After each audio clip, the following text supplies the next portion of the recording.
Welcome children's. इससे पहली video में हमने अनुकूलतम जनसंख्या के सिद्धांत के बारे में पढ़ा था। उसमें हमने डाल्टन और रॉबिन्स के विचारों पर चर्चा की थी। देखिए, डाल्टन कहता है कि अनुकूलतम जनसंख्या वह जनसंख्या है जो प्रति व्यक्ति अधिकतम आय प्रदान करती है। और रॉबिन्स का मानना है कि अनुकूलतम जनसंख्या वह है जिससे अधिकतम उत्पादन संभव होता है। तो इसी क्रम में एक विचारक हुए हैं, ये सामाजिक चिंतक भी थे, दार्शनिक भी थे और एक अंग्रेजी अर्थशास्त्री भी थे। इनका नाम है डबलडे, थॉमस डबलडे। इन्होंने जनसंख्या को लेकर आहार सिद्धांत दिया और इस सिद्धांत का नाम है डबलडे का आहार सिद्धांत। ये कहते हैं कि जनसंख्या जो निर्भर करती है, जनसंख्या का जो आकार निर्भर करता है, वो आहार की आपूर्ति पर निर्भर करता है।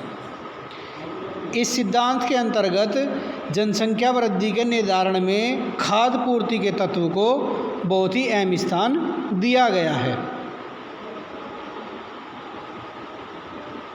सैडलर का क्या मानना था कि जनसंख्या घनत्व वृद्धि के साथ साथ प्रजनन क्षमता में प्रजनन शक्ति में कमी आती है।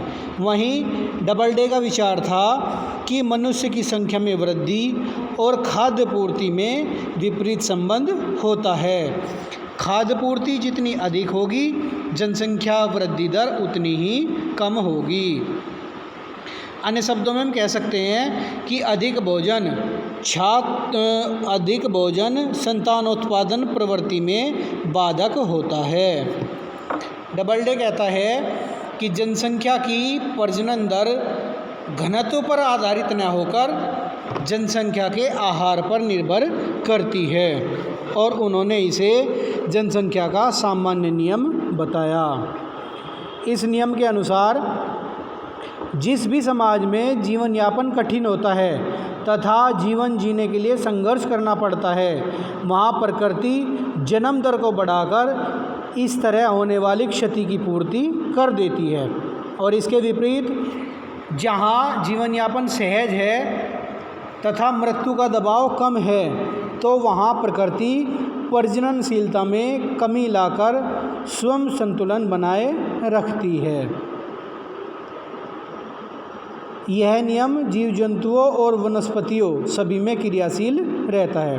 देखिए, जनरली साधारणतः यदि हम अपने आसपास भी देखते हैं तो जो लोग गरीब होंगे, जो शारीरिक रूप से कमज़ोर होंगे, वहाँ पे जो जन्म दर है वो ज़्यादा पाई जाती है।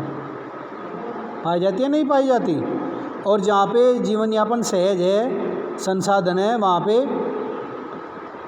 जो है मृत्यु का दबाव बहुत ही कम होता है और वहाँ पे प्रजननशीलता में प्रकृति स्वयं कमी लाती है संतुलन बनाए रखने के लिए। तो डबलडे दूसरे शब्दों में कहता है,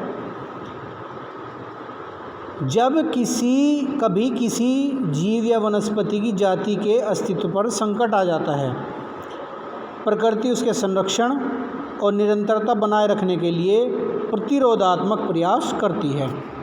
अतः संतान उत्पादन क्षमता या प्रजननशीलता बढ़ती है। ऐसा विशेष रूप से तब होता है जब कभी भोजन और पौष्टिक आहार के अभाव में किसी जाति के अस्तित्व के लिए खतरा उत्पन्न हो जाता है, तब प्रजननशीलता बढ़ती है। देखिए, अब आहार की उपलब्धता की यदि बात करते हैं तो डबलडे ने आहार की उपलब्धता की दो स्थितियों की कल्पना की है। एक बहुलता की स्थिति और दूसरी रिक्तता की स्थिति। बहुलता की स्थिति वो स्थिति है जब लोगों को प्रचुर मात्रा में पौष्टिक आहार उपलब्ध होता है, और इसके विपरीत रिक्तता या अर्थता की स्थिति वह है जब लोगों को उचित मात्रा में आवश्यक आहार की मात्रा उपलब्ध नहीं हो पाती। देखिए, बहुलता या बाहुल्य की स्थिति में जब लोगों को प्रचुर मात्रा में अच्छा और पौष्टिक भोजन प्राप्त होता है तब संतान उत्पादन क्षमता कम होती है और रिक्तता की स्थिति में प्रजननशीलता बढ़ती है। ये डबल डे का विचार है। उन्होंने ये भी कहा कि प्रजनन क्षमता का यह सिद्धांत मनुष्यों के अतिरिक्त पशु पक्षियों और वनस्पतियों में भी समान रूप से लागू होता है। उनका कथन है कि मोटे जानवर तथा पक्षी कम बच्चे पैदा करते हैं, जबकि दुबले जानवर और पक्षी अधिक बच्चे उत्पन्न करने की क्षमता रखते हैं। यही जो है पेड़ पौधों में भी है। यदि किसी पौधे को अधिक खाद पानी दे दिया जाए तो उस पर अपेक्षाकृत कम फल लगते हैं और हो सकता है कि वे कुम्हला हो जाए। और यदि कोई पौधा ऐसी स्थिति में है तो उसे कभी कभी उसकी काट छाँट करनी पड़ती है, तो उसको दी जाने वाली खाद पानी की मात्रा भी कम कर दी जाती है। ऐसा डबल डे का विचार था। अब जो उपलब्ध आहार की मात्रा है उसे डबल डे ने 3 वर्गों में विभाजित किया है।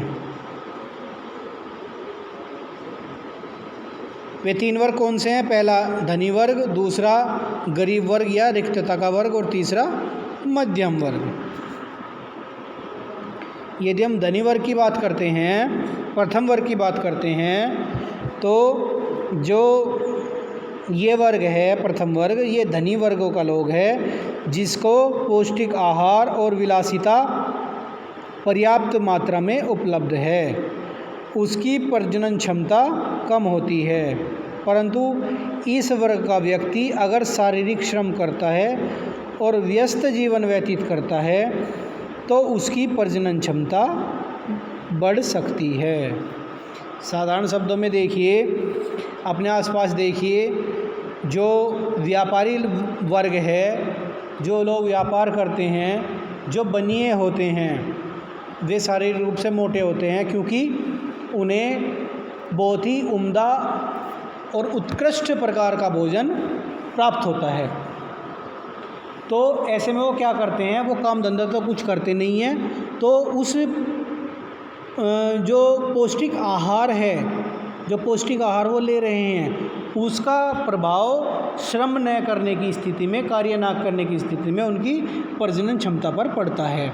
उनकी जो प्रजनन क्षमता है वो धीरे धीरे कम होनी शुरू हो जाती है। और यदि वो शारीरिक श्रम करना शुरू कर दें तो उनकी प्रजनन क्षमता बढ़ सकती है। दूसरा है द्वितीय वर्ग या रिक्तता का वर्ग या गरीबी का वर्ग। ये वो वर्ग है जहाँ भोजन की पूर्ति दयनीय स्थिति में बनी रहती है। इनका जीवन कष्टमय होता है और इनकी प्रजननशीलता अधिक होने के कारण इनकी संख्या में निरंतर वृद्धि होती रहती है। अर्थात इस वर्ग में जनसंख्या गरीबी के अनुपात में बढ़ती है। ठीक है। देखिए, अगर पहले वर्ग की हम बात करते हैं, व्यक्ति मोटा होगा, औरत भी मोटी होगी, तो ऐसी स्थिति में क्या होगा, प्रजनन क्षमता प्रभावित होती है। मोटापे की वजह से बहुत सारी बीमारियां उन्हें घेर लेती है। महिला और पुरुष दोनों की ही बच्चे पैदा करने की जो शक्ति होती है वो धीरे धीरे कम होने लगती है, प्रभावित होती है। लेकिन द्वितीय वर्ग में ऐसा नहीं है। द्वितीय वर्ग में लोग जो है मोटे नहीं होते हैं और ऐसी स्थिति में उनकी जो प्रजनन क्षमता है वो उनकी संख्या के अनुपात में बढ़ती रहती है। तीसरा वर्ग है मध्यम वर्ग। देखिए, ये ऐसे लोगों का वर्ग है जो न तो बहुत अच्छा भोजन प्राप्त करते हैं और न ही खराब, काम की अधिकता भी नहीं है और बेकार भी नहीं है।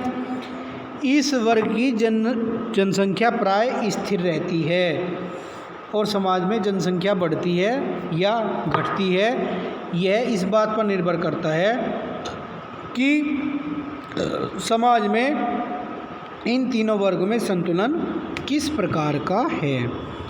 देखिए, जो मध्यम वर्ग है, मध्यम वर्ग में मुख्यतः जो है हम जैसे लोगों का समावेश होता है, जिनके पास ना तो धन की बहुत अधिकता है और ना ही वे गरीब हैं। ठीक है, काम बहुत ज़्यादा भी नहीं है और बिल्कुल ठल्ली भी नहीं है, बेकार भी नहीं है। तो ऐसे वर्ग की जो जनसंख्या है वो प्राय स्थिर रहती है, कभी घट जाती है कभी बढ़ जाती है, लेकिन एक स्थिर अनुपात में वो चलती चली जाती है। तो जो ऊपर अभी डिस्कशन हुआ है, विश्लेषण हुआ है, उसके आधार पर डबलडे ने कहा कि आहार के प्रकार का संतान उत्पादन शक्ति पर प्रभाव पड़ता है। मांसाहारी जातियां अल्पसंख्यक रही हैं क्योंकि इनकी प्रजनन शक्ति कम होती है, इसलिए चारागाही अर्थव्यवस्था में जनसंख्या कम गनी रहती है। जो व्यक्ति शाकाहारी होते हैं उनकी प्रजनन शक्ति अधिक होती है। इसी तरह से जिस क्षेत्र में चावल ज़्यादा खाए जाते हैं वहाँ भी प्रजनन क्षमता अधिक होती है। आप लोग बिहारियों को देखिए, साउथ में मद्रासियों को देखिए, वहाँ पे मोस्टली जो है मछली और चावल का भोजन है, तो इसलिए वहाँ पे जो है प्रजनन क्षमता या जनसंख्या अधिक हमें देखने को मिलती है। तो इस आधार पर जो डबलडे इसके निष्कर्ष पर पहुँचते हैं कि जनसंख्या के वितरण में समानता बनी रहती है। धनी व्यक्ति अपनी संपत्ति को अधिक समय तक भावी पीढ़ियों को हस्तांतरित नहीं कर सकेंगे। कालांतर में उनके पास संपत्ति तो होगी लेकिन उत्तराधिकारी नहीं होंगे। इसके विपरीत गरीबों के पास उत्तराधिकारी तो होंगे लेकिन संपत्ति नहीं होगी। अतः धनी वर्गों की संपत्ति के उत्तराधिकारी न होने की दिशा में ऐसे व्यक्तियों को, संतानों को धन प्राप्त हो जाएगा जो कब अभी तक धनी नहीं रहे। संक्षेप में अगर कहा जाए तो खाद्य पूर्ति बढ़ने के साथ प्रजननशीलता का घटना असंतुलन की स्थिति उत्पन्न नहीं होने देता। तो जो डबलडे है, डबलडे के इस विचारों को एक विचारक हुए हैं जोस डी कैस्ट्रो। उन्होंने उनके विचारों के आधार पर चूहों का अध्ययन किया और वे इस निष्कर्ष पर पहुँचे कि अधिक प्रोटीन वाले भोजन करने से मनुष्य में मोटापा बढ़ता है और उसकी प्रजनन क्षमता कम हो जाती है, और कम प्रोटीन वाले भोजन जो है वे प्रजनन क्षमता में वृद्धि करते हैं, क्योंकि पौष्टिक भोजन के अभाव में स्त्रियों के शरीर में जो संगम इच्छा होती है, जो कामोत्तेजना होती है, वो निष्क्रिय नहीं हो पाती, जिसके कारण प्रजनन क्षमता में वृद्धि होती है। अतः गरीबों की प्रजनन क्षमता में कमी लाने के लिए आवश्यक है कि उनके भोजन में प्रोटीन की मात्रा बढ़ाई जाए।